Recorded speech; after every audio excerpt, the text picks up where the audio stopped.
வேளச்சேரி அல்லது பெரம்பூர் தளபதியின் அரசியல் அரங்கேற்றம்.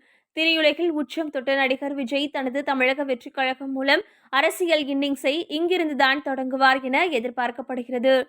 சென்னை போன்ற நகர்ப்புறங்களில் உள்ள இளைஞர்களின் வாக்குகள் சினிமா தாண்டி அரசியலாக மாறுமா என்பதற்கான விடை இங்கு தெரியும்.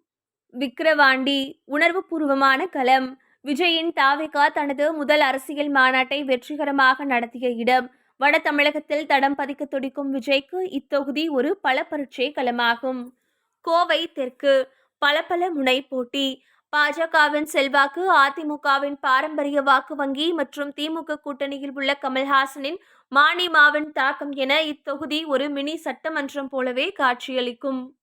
சேப்பாக்கம் அல்லது திருவல்லிக்கேணி உதயநிதியின் அடுத்த கட்டம். துணை முதல்வர் உதயநிதி ஸ்டாலின் போட்டியிடும் தொகுதி. திமுகவின் எதிர்கால தலைமையாக அவர் முன்னிறுத்தப்படுவதால் அவரது வெற்றி பாரிசத்தை விட அவர் பெறும் வாக்கு வித்தியாசம்தான் அதிக கவனம் பெறும்.